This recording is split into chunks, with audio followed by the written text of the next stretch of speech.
Washington, D.C., the nation's capital. And these are the nation's farmers.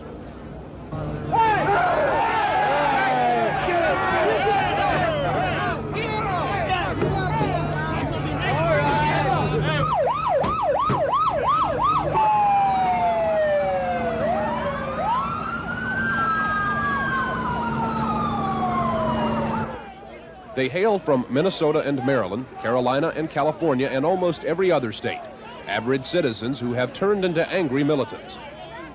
When you're against us, you're against a bunch of good American, basic, honest American people. And when you're for them people up there, you're for every damn crook in this country. The mafia and every other damn Costa Nostra or whatever the hell you call it. They contend their government is unresponsive to their needs and that their elected representatives have turned against them, that current federal farm policy is killing rural America and no one cares. That is the reason they organized and came here.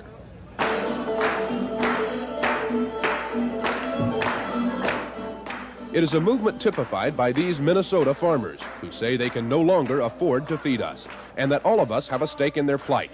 They want higher price supports, but it is not just more money they are after, and they have come here in desperation to share that story about an endangered lifestyle. As a man, I don't have to go away to go to work. I work right on the farm, teaching my kids as I go, my way of life, hoping I can pass it on to them, working with my wife on our farm, and it's something that you can't find anymore in most professions in the city. It's funner on the farm than in town because you can do more things, like go out and play, and you work in the hog barn. That gets sort of fun sometimes. We should get a lot more better than we're getting, because the demand is a lot greater and it costs more to make the crop than it did way back then. The United States might go out of food. They'll just keep striking until we get it. This affects you. The outcome of what is happening here could determine how much you will pay for the food you eat. So what's the problem? What's the solution? What causes normally law-abiding citizens to fight with police in the streets of Washington? We'll be back in a minute.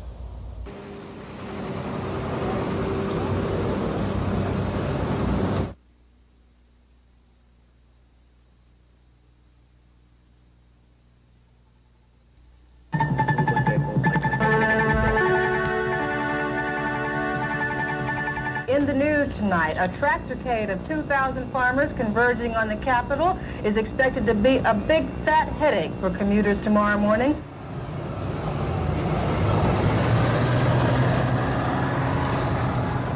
The farmers are expected to enter the district from Virginia and Maryland.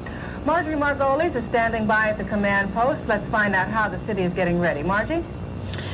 Sue, they are hoping for the best but preparing for the worst, a major traffic jam. And I am here at the mayor's command post with the chairman of this operation, Dr. William Rumsey. Dr. Rumsey, how bad is bad? Well, we're looking for more than 2,000 vehicles to come into our city, over 20,000 persons coming in. The last time that they were here, we had experiences where grain was dumped into our intersections, tremendous traffic jams, animals released, what have you. We are expecting and looking for and prepared for this kind of activity. The plan didn't work. The tractors rolled in on every major street in Washington during the peak of the morning rush hour, so commuters would be forced to take notice. This is 14th Street, and nothing is moving. The farmers are out of their vehicles, and they're just down there hanging with the police face to face. Police have horses, motor scooters, but there seems to be very little movement. The entire Washington police force had been mobilized, but confusion was in control. It was so confused, police didn't know whether there were 3,000 or 30,000 farmers in their city. And even where traffic was moving, farmers were jumping down from their tractors and talking to anyone who would listen on the street, just like back home. We're living at 1948 or below prices, and we've got to have additional income to stay up with this economy of ours, or else forced to go broke and let the corporations take over the basic production of raw food in this country, and we know what they've done to the oil and gas price. It had started out peacefully, but the snail's pace to the Capitol and the strange circumstances unnerved both sides, and the tension intensified as the farmers made their way to the Capitol Mall. No, sir. I've had instructions not to let you through here. Turn that tractor around. You either turn that tractor around. You're not going through here. You're not going to go. The farmers who had come into the city at the expense of commuters now found they couldn't get out. On cue, the district's garbage trucks and buses moved in behind them, and within a few minutes, the Capitol Mall was sealed tight. We're from a very small town in Minnesota where we don't even have a policeman. We come here and we have busloads of policemen on horses, and it just gets you paranoid. It just gets you angry to look at all the policemen around here. I don't like it. I like to think of my city as a place that I can be proud of, but this sure doesn't make you very happy. It just needed a spark, and there were those on both sides to provide them.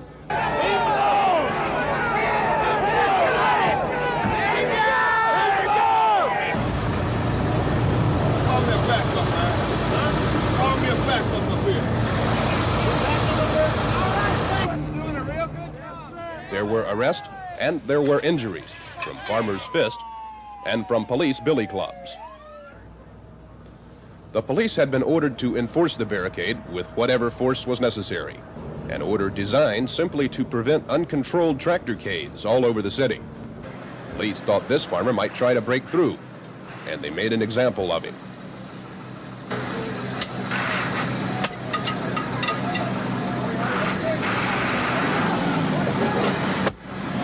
The tear gas was fired point blank into the farmer's face.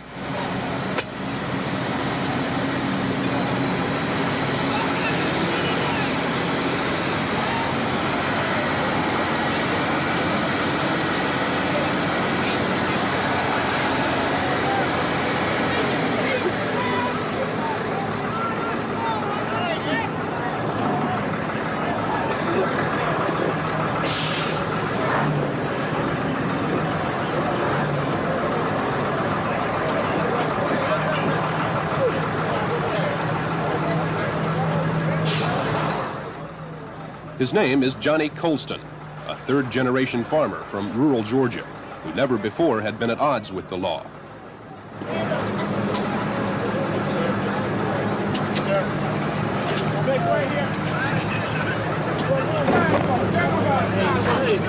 Everybody on the sidewalk. Everybody.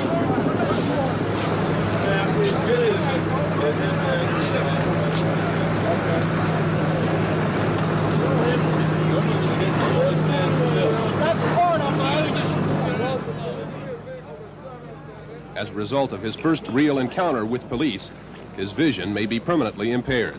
At this reading, he is blind in his left eye, with only partial vision in the other.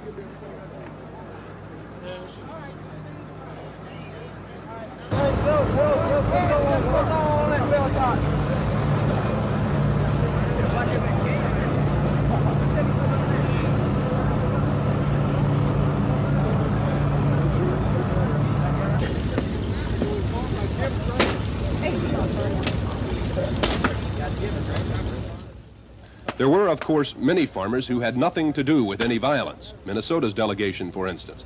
But farm leaders acknowledged that both sides had overreacted, and that the first day of this rural crusade had not begun on the right foot. We're not a bunch of criminals or anything. We're not here to tear up things and cause a lot of trouble here. We're just here to try to take care of our problem. And that's the only way we can do is come out here and get something done, because we can't get anything done at home, it doesn't do any good just to call up here.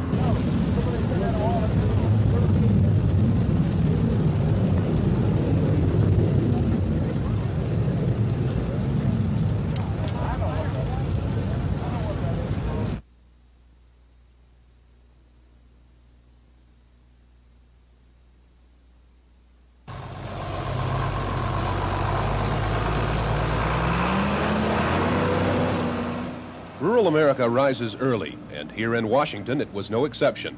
Just the chores were different. Instead of rows of corn or wheat to plow through, there was the federal bureaucracy, where farmers felt they must now cultivate a price before they could cultivate any more crops. There were senators to talk with and congressmen to buttonhole, not just from your own state, but from as many as possible. And there were the bureaucrats, too, thousands of them, who were waiting in the wings and corridors of the Capitol with their own information, which indicated there was no reason for the farmers to be here.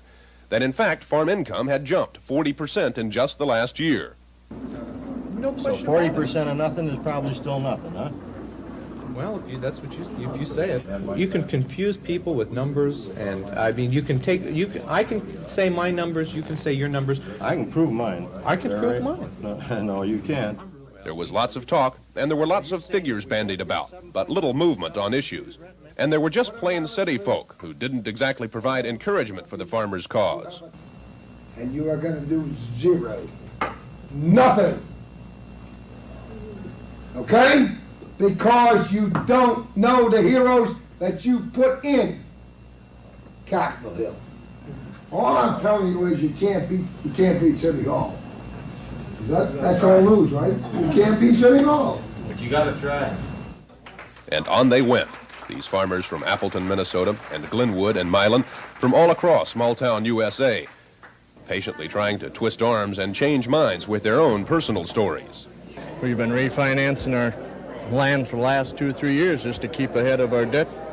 We're spending more for putting crops in than we can get out by paying our interest on the machinery, and it takes to farm decent, and we just got to get a fair price for our products so we can keep going, so we can pay back our debt instead of borrowing money, more money every year to keep going. Many of the lawmakers were at least paying lip service to the farmers and their stories, and no longer dismissing this rural movement, which started 2 years ago, as just a rural radical fringe. I want to hear more about it and what kind of impact it'll have on our foreign trade, on prices in general, and if it really is realistic. Many farmers were pleased by the dialogue, even though not many lawmakers would make commitments of support. But the administration was defiant. In the midst of all the lobbying effort, the Carter administration was reaffirming its position that the family farm is strong and thriving. Committee on Agriculture will come to order. Agriculture Secretary Bob Berglund, a former Minnesota farmer and congressman, put it this way. The combination of farm and off-farm earnings made in 1978 a record total income year for the United States farm operators, that farm incomes were higher for all major regions of the country and for both crop and livestock producers, and that most farms shared in the improved prosperity. Farmers had packed the hearing room, and congressmen began asking pointed questions about how things could be so good and be so bad. Well, during all administrations,